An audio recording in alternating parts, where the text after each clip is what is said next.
Yang perlu kita ketahui tentang MOSFET. Jadi MOSFET ini menjadi pedoman utama dalam sebuah power supply.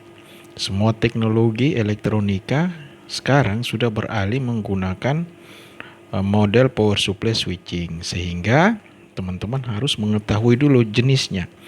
Jadi MOSFET ini selain tipenya N dan P, ada MOSFET yang enhancement mode dan depletion mode.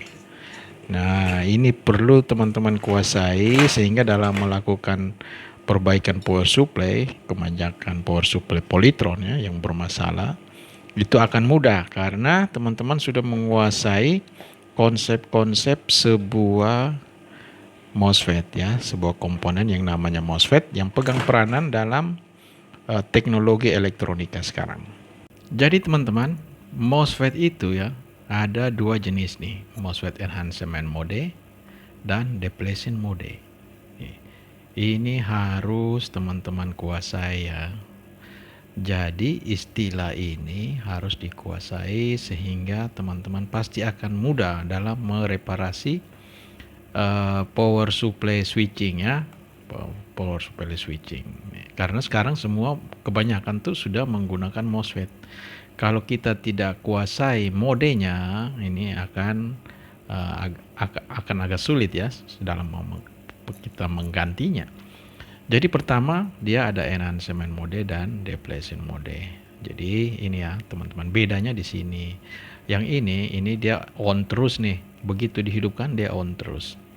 Begitu ada tegangan dia akan on terus. Nah ini bisa on off ya, bisa on off nih, bisa on off. Jadi dikasih gate yang ini ya, VGS artinya ground dan source ini ya, dia akan on. Nah ini. Kemudian dia beri tegangan gate berlawanan baru dia akan off. Nih. Jadi aneh dia yang ini ya, yang depletion mode ini. Nah di sini teman-teman kita harus tahu. Jadi begitu dihidupkan dia sudah hidup nih. Ini ya, yang ini depletion mode. Dia akan on terus istilahnya. Dan penggunaannya macam-macam nih, penerapannya berbeda. Oke, jadi setelah kita tahu modelnya, sini ada tabel perbandingannya ini ya. Jadi teman-teman bisa baca deskripsi ini ya. Kalau kita bahas memang agak sulit nih. Jadi yang depletion mode ini dia akan on sejak awal ya. Dia on sejak awal. Jadi nanti dikasih tegangan baru dia akan off. Nah, ini sulit kalau kita jelaskan dengan teori seperti ini, tapi secara garis besarnya kan teori harus kita kuasai dulu ya, ini ya. Nah, ini ya teman-teman ya, mengaktifkan off, mematikan ini ya untuk meng-off-nya. Jadi istilah-istilah ini memang agak susah kalau kita jelaskan dengan teori-teori ini. Jadi VGS ini artinya antara gate dan source. Ini ya, gate dan source.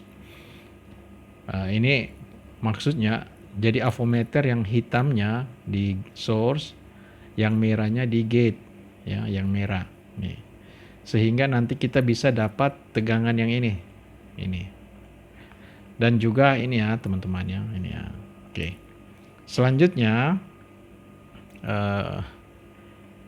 diagram karakteristiknya, ini sekedar diagram ya. Jadi teman-teman ini harus kita pahami ya. Yang N channel ya. Ini N channel, ini juga N channel. Jadi dia dikasih off yang depletion ini baru dia akan mati. Ini. Dia on saat 0. Ini saat 0 volt ya. Bayangkan kan. Nah, ini jadi penerapannya akan diterapkan dalam kita mendesain. Sementara yang enhancement singkatnya gini ya. Dia off saat dikasih 0. Terbalik kan ini kan. Nah, seperti itu ya teman-teman ya. Nah, di sini kalau sudah kuasai ya teman-teman kami yakin akan mudah dalam mereparasi. Jadi setelah tahu itu untuk mudah dalam reparasi. Kuasailah power supply teman-teman. Jadi kesimpulannya kalian bisa baca di sini dan ini. Ini adalah 10N65 gini kan, ada serinya ya, ada 6N gitu kan, 6N berapa gitu kan, 7N gitu kan. Itu adalah tipe enhancement mode. Nah, sehingga dalam reparasi kita tidak bingung teman-teman ya ini ya. Jadi VGS antara gate dan source itu dia 3 sampai 5 volt. Sehingga dia menjadi on penuh. Nah, ini adalah contoh ya teman-teman ya. Jadi kenapa dia termasuk enhancement mode gini kan. Jadi ini penjelasannya seperti ini ya. Yang sudah seperti kami gambar yang tadi di atas. Oke, teman-teman. Semoga bermanfaat.